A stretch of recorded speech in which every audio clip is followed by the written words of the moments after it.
Welcome once again English spoken practice with grammar.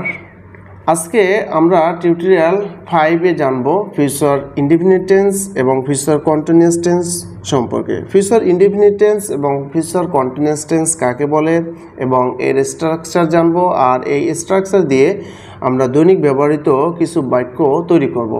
So let's get started. Future tense আমরা জানি আবার এটা 4 প্রকার। কত প্রকার? 4 প্রকার হচ্ছে future tense. Future indefinite tense, future continuous tense, future perfect tense, future perfect continuous tense.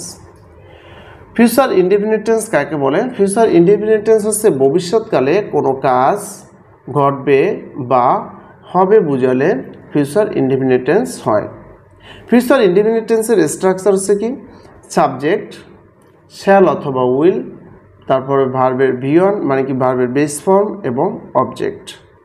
এ দিয়ে আমরা কিছু বাক্য তৈরি করি। আমি ভাত খাবো, I will eat rice. I will eat rice, আমি ভাত খাবো। এখানে দেখেন আমরা আই শ্যাল ইট রাইসও দিতে পারি। তো অধিকাংশ এখন সাধারণত উইলই ব্যবহৃত হয়, শ্যাল খুব কম ব্যবহার হয়, সেজন্য আমরা উইল দিয়ে এক্সাম্পলগুলো দিলাম। আচ্ছা, তো আমি ভাত খাবো, আই উইল ইট রাইস। এখানে আমাদের স্ট্রাকচারটা ছিল কি? ফিউচার ইনডিফিনিট টেন্সের স্ট্রাকচারটা ছিল সাবজেক্ট প্লাস শ্যাল অথবা উইল প্লাস ভার্বের প্রেজেন্ট ফর্ম বা বেস ফর্ম প্লাস অবজেক্ট। তাহলে দেখেন এখানে আই হচ্ছে কি সাবজেক্ট, আর উইল এই যে শ্যাল অথবা উইল অক্সিলিয়ারি ভার্ব হিসাবে বসছে, আর প্রিন্সিপাল ভার্ব বা মেইন ভার্ব হচ্ছে কি ইট। ঠিক আছে, ইট, এট, ইটেন। হ্যাঁ, 3টা ফর্ম, তো প্রথম ফর্ম বসবে। ঠিক আছে, এভাবে দেখেন আমি বিদ্যালয়ে যাব, I will go to school. আমি বিদ্যালয়ে যাব, সেই স্কুলে যাবে, he will go to school. তারা ফুটবল খেলবে, দে উইল প্লে ফুটবল। আমি শিক্ষক হব, I will be a teacher. আমি শিক্ষক হব। আমরা বিশ্ববিদ্যালয়ে যাব, উইল গো টু ইউনিভার্সিটি। আমরা বিশ্ববিদ্যালয়ে যাব। তাহারা কাজটি করবে, they will do the work. তাহারা কাজটি করবে। আমরা গান গাইব, we will sing a song. আমরা গান গাইব।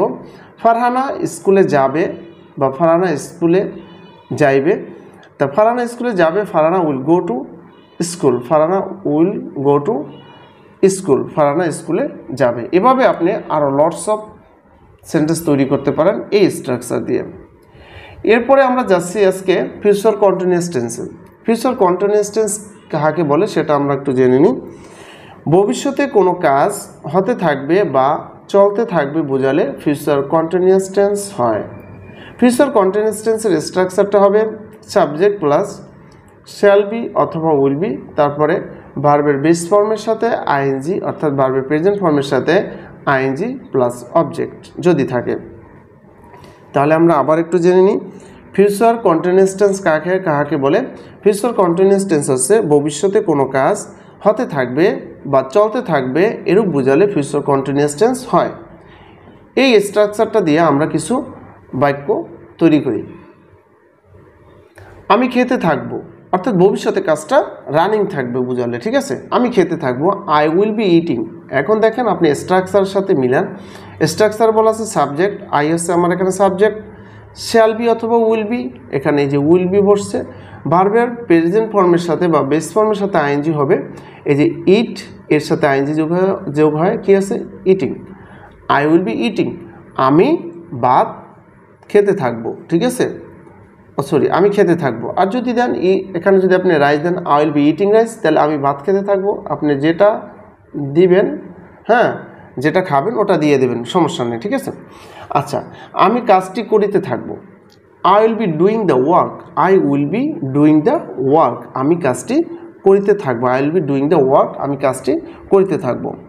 আমরা ফুটবল খেলতে থাকবো বা আমরা ফুটবল খেলিতে থাকবো, উই উইল বি প্লেয়িং। আমরা খেলিতে থাকবো ফুটবল যদি ক্রিকেট খেলে যা খেলবেন আপনি সেটা বসিয়ে দেবেন। ঠিক আছে, তারপরে আছে কি তুমি এই কাজটি করিতে থাকবে বা তুমি এই কাজটি করিতে থাকিবে, you will be doing this work. তুমি এই কাজটি করিতে থাকবে বা তুমি কাজটি করিতে থাকবে। তাহলে কি? You will be doing the work. সে কাজটি করিতে থাকবে, সে কাজটি করিতে থাকবে। He will be doing the work, he will be doing the work, সে কাজটি করিতে থাকবে বা সে এই কাজটি করিতে থাকবে। He will be doing this work, তখন দেবেন দিস ওয়ার্ক। আচ্ছা, তারপর হচ্ছে কি আমি বইটি পড়িতে থাকবো। I will be reading the book, I will be reading the book, আমি বইটি পড়িতে থাকবো। আমি করতে থাকবো বা আমি করিতে থাকবো। I will be doing, I will be doing, আমি করিতে থাকবো, আমি কাজটি করিতে থাকবো। I will be doing the work, আমি কাজটি করিতে থাকবো। আমি লিখতে থাকবো বা আমি লিখিতে থাকবো। তো আমি লিখতে থাকিব, এর ইংরেজি হচ্ছে কি আই উইল বি রাইটিং, আমি একটা চিঠি লিখিতে থাকবো বা আমি একটা উপন্যাস লিখতে থাকবো। I will be writing a novel, আমি একটা উপন্যাস লিখতে থাকবো। ঠিক আছে, এভাবে কিন্তু আপনি লটস অফ সেন্টেন্স তৈরি করতে পারেন। আচ্ছা, তারপরে কি আছে, আমি যাইতে থাকবো, আমি যাইতে থাকবো।